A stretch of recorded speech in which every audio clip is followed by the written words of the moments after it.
Thanks for downloading the Swearing In podcast, where you'll hear the origin stories of those who chose to serve. So ground your gear, take a seat, and listen up. The Swearing In podcast starts right now.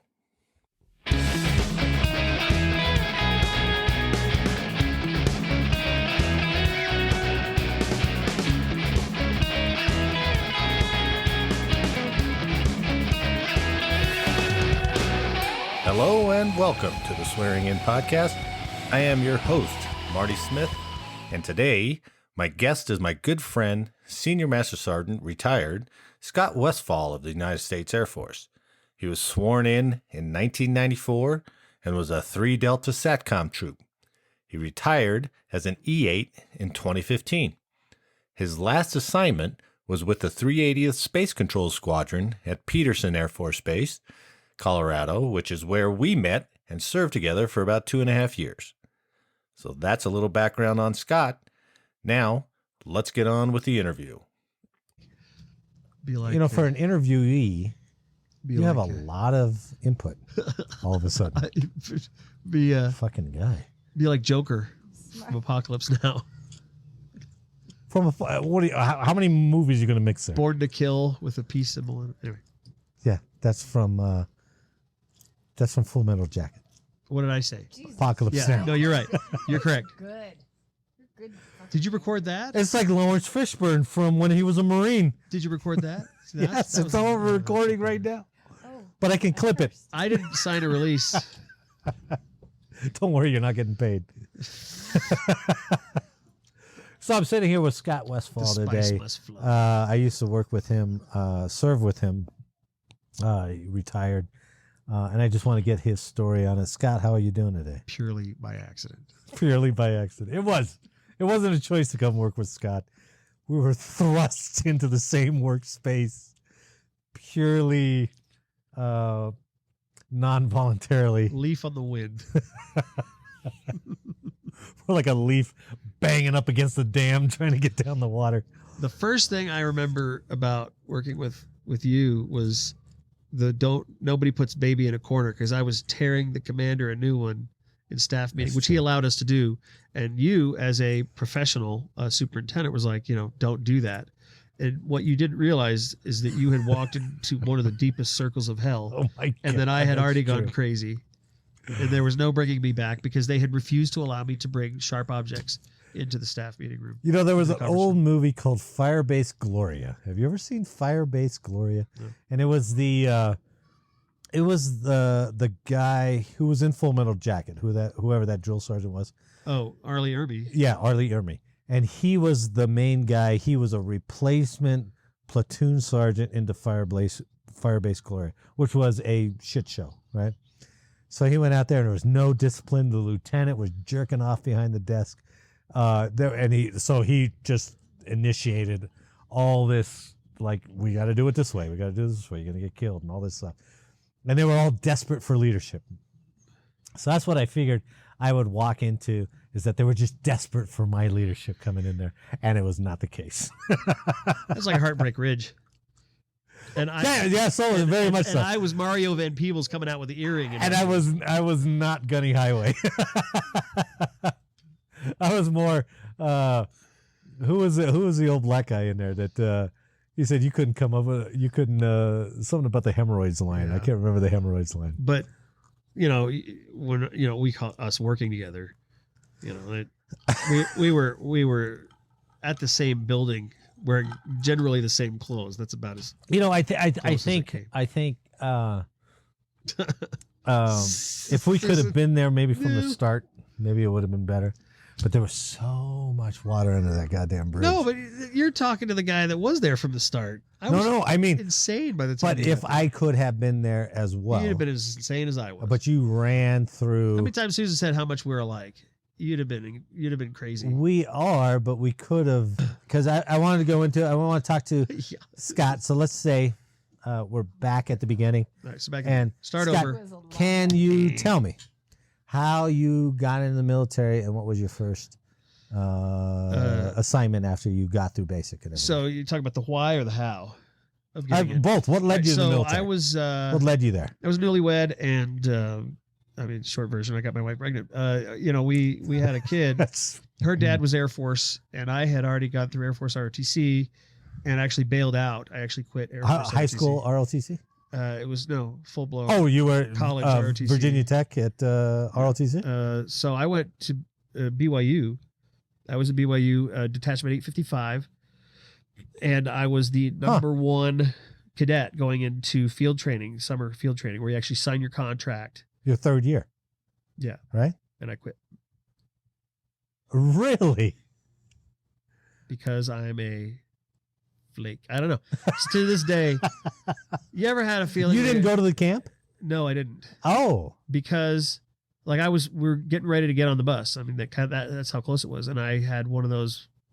To this day, I remember the feeling, just like magnets, like to North. Like I couldn't physically do it. Something was wrong. well, wait. Let's back up. Let's back up. What drove you to the ROTC in the first place? So I wanted to. I wanted to. Did you join get the Air Force. Did you get a scholarship through that? No, Oh. I didn't get a scholarship. I was in school. I dropped out of Virginia Tech and went home, worked, and chased a girl out to Utah, and was in ROTC when I met my wife. And her dad was Air Force, and I thought it would be a good idea, pay for school and all that kind of stuff. Yeah, and I was absolutely. good at it. Right. I was the best at it. There's nobody better than I was. I could outperform everybody physically. I was better at the tests. I had the highest score at the time. So I don't know anybody that will back up my rumor, but major that I worked with at the OSS here recently when I was a contractor. Really?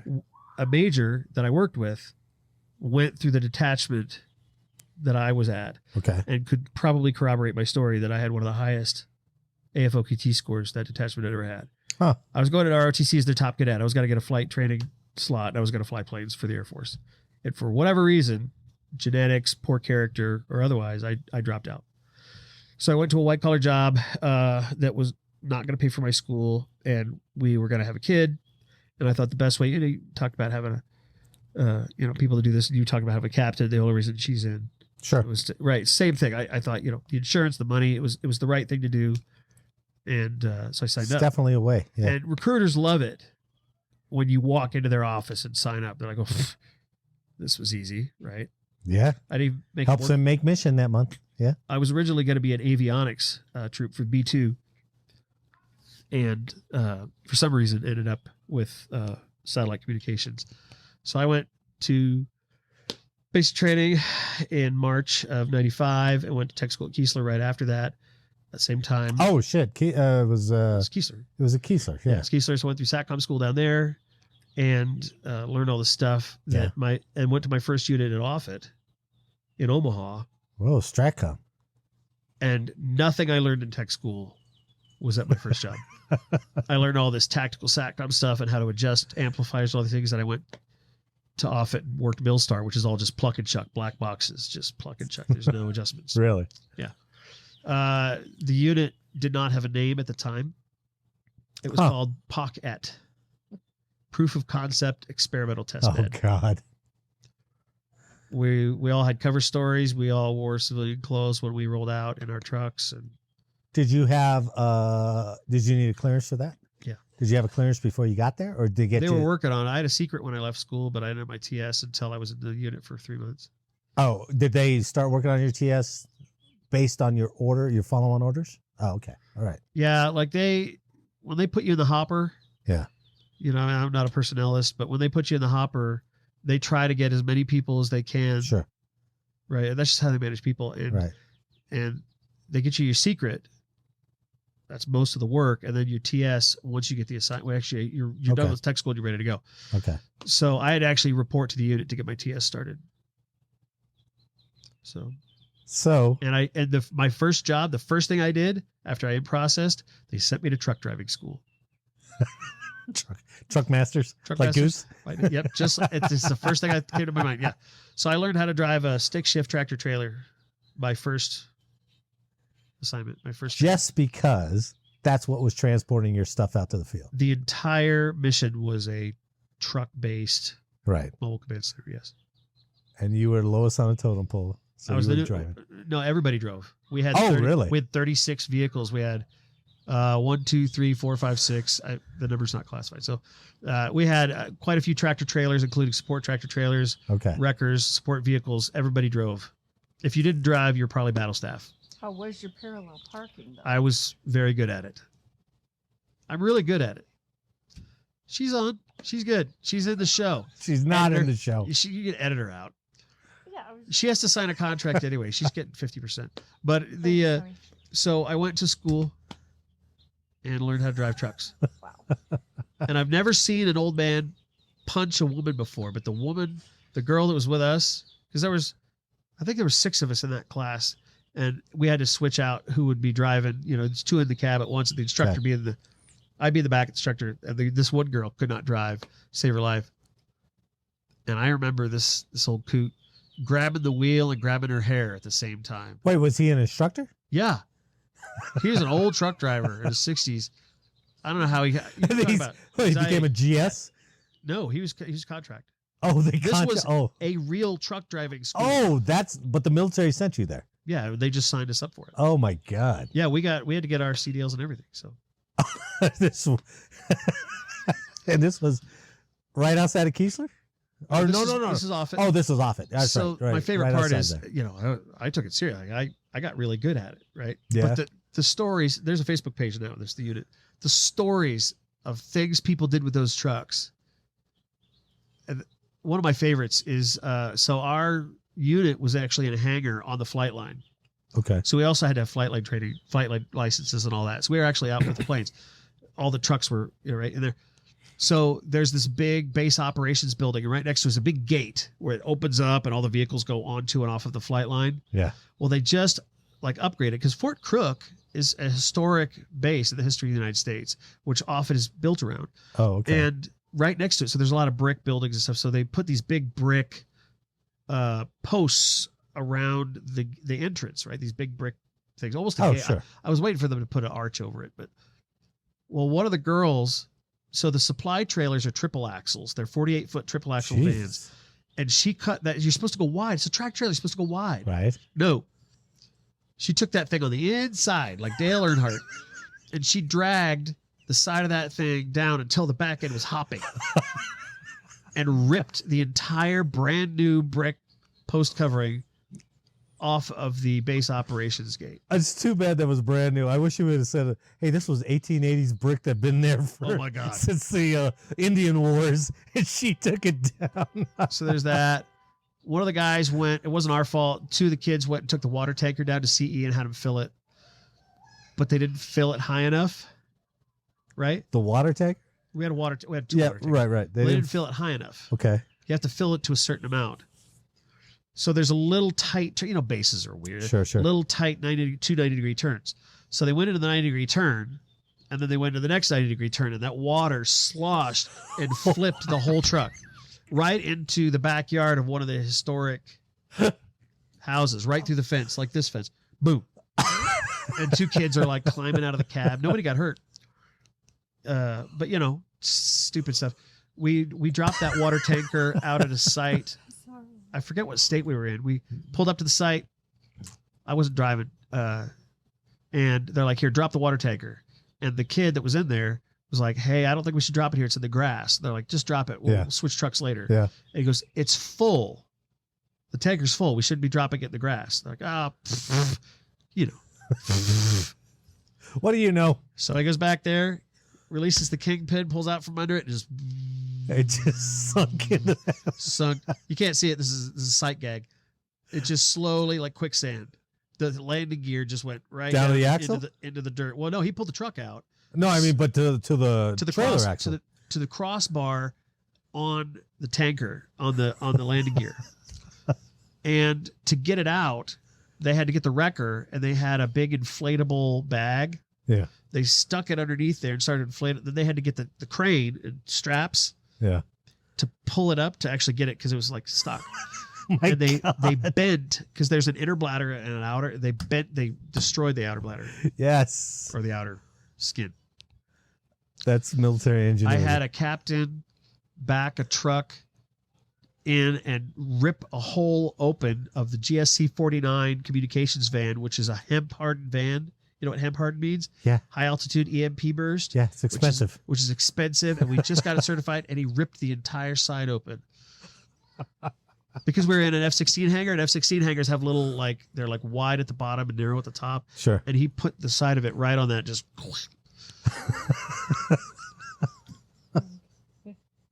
We also went from Omaha to Missouri once, and if you're going south on I-29, there are 2 exits for 435. 435 is the Beltway around Kansas City. All right. If you're going south and you don't want to go to Nebraska, which is right or west, you want to go left or east. Okay. You take the second exit on 435, and it takes you into Missouri, not Kansas or Nebraska. Actually, not Nebraska, Kansas. Right. Takes you towards where we were going. It's the simplest thing. Now, you've heard jokes about lieutenants failing land navigation courses. Sure. I was one of those. So they always get the young lieutenants, and they're in charge of the convoy this time. You know, get them spun up. Right. So in our truck, Al the Pal's driving, and I'm in the back because I knew I was going to be working night shift. So I was asleep in the sleeper in our truck, and I'm just out. And Al reaches back, and because we're all on radios. We have radios. They're encrypted or something, encoded. So he's shaking me. I'm like, what? We blow a tire. He's like, no, you got to listen to this. And he turns the volume up. And the guys in the front of the convoy is like 30 vehicles long. Yeah. Or whatever. I don't know. 10, 20 vehicles long on a highway. And the guys in the front, we have etiquette on how you're supposed to talk. Right. And they're just lighting it up. What the F this? This is, what are you doing? People are blowing up the radio channel, and they're like, you know, calm out or whatever, some word that says everybody stop talking. And then we start going to the right, and we're getting off the highway. And I look up, and I'm like, Al's in hysterics. He knows, and he knows that I'm about to know that we're on the wrong exit with a full military convoy, and there is no way to get back on the highway because it's all planned out, and right. Sure. It's a big deal, right? Heavy trucks, you gotta have the right. The 2 of them were overweight. They had special permits. Oh, damn. We had, we're all armed. Of course. So instead of just following it around the long way, they decided to take the shortcut on I-70 through Kansas City, which was closed. Oh, my God. So we took a convoy full of top secret military government shit off the highway onto the surface streets in downtown Kansas City. Oh, my God. In rush hour traffic on a Friday afternoon. Holy shit. And I have witnesses that will corroborate my story. And you've got to be at least, 2-3 miles long because of the number of vehicles you have in there? Yeah, it's incredible. People thought it was in the news. Oh, you were? It was supposed to be low key. Yeah. It was in the news. Was this back? Actually, I take it back. It was in the morning. This was morning wars. back during the Woodland Camo days, so it was BDUs, pretty apparent this is 96. We got some military vehicles downtown. And I'm like, how do you not know? Because we had scout teams, we had advanced teams that would go and run the route and take pictures and bring it back, and OSI would investigate it. Yeah, right. If we had someone get into the convoy or someone following us, we had OSI vehicles with us. Sure. That would, take their plates down, send it to the state patrol. You got TS stuff going. Yeah, we were. Yeah. This was who was it? Butterbar? No, he was first lieutenant. Oh, he was a first lieutenant. He was the same guy that we were doing an NSA test on one of our vans that we'd planned for months, and we were one of the main participants. And on our system, we have to link up time sync with multiple other terminals all over the world. Sure. We use a cesium beam time standard, which is a very expensive big box with a nuclear decay clock in it. Yeah, so it keeps time. Yeah. And he was a captain, and he came in and he was like, "Hey guys, how's it going?" And he leans against the circuit breaker panel and trips it, kills it 5 minutes before the test was supposed to start. What's the reset time on that? Not 5 minutes. A couple of hours. Because you got to start all over again. Get it up, get the system up, and then get reset. Did he realize what he did? Yeah, as soon as I told him. Because he would have stayed there. I was like,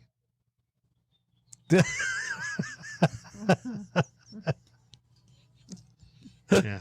That that was the same unit where the vehicle, actual transportation NCO, right? Used to be it might still be, Yeah. an AFSC, a job. You know, he was the vehicles guy.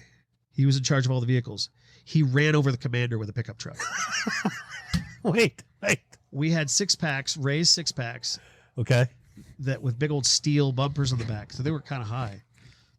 And he was backing around a corner, and he hit the commander. The commander went down on all fours, picked his head up, and that The bumper bumper. scalped him. Now, here's the funny part. The Secretary of Defense was visiting that day. Really? So they took Jim Dowis to the hospital. First of all, when it went out over the radio channels that one of a nuclear command and control commander had been run over by a vehicle on base, every car with a red light on base, including the Strat, were coming. They closed the flight line down. They're coming across the flight line. And they're coming across people's yards, the golf course, and all that. So they took him to the hospital, stapled his head, gave him some pills, and sent him back to work. Yeah. It's good old Because military he's docs. like, I'm not missing it. I'm not missing the Secretary of Defense coming through my unit. Yeah. Because I got my head hurt. Yeah, well, probably died of brain cancer, but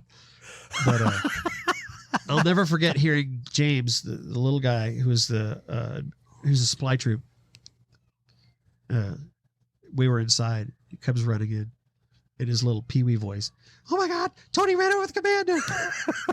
And he must have said it 6 or 7 times for me to even understand what he was. It's just all rapid fire. Yeah. Sure enough, he ran over the commander. Anyway, so that was my first assignment. That was my first unit, was doing that stuff. That's fantastic. Secret squirrel stuff. Well, we've been talking and laughing. Well, I've been laughing most of the, but with Scott Westfall, retired Senior Master Sergeant from the United States Air Force. Thanks, Scott. I appreciate your time. Yeah. We covered a lot of ground, shared a few laughs. Thanks for coming on. Something like that. That was Senior Master Sergeant retired Scott Westfall. God, I love talking to that guy. I hope you enjoyed that interview as much as I did. Thanks for listening today. And coming up on the next episode, I speak with a Vietnam veteran and his fascinating time in the infantry. You gotta download that episode and learn some things that are definitely not in the history books. So until next time, on your feet and fall out.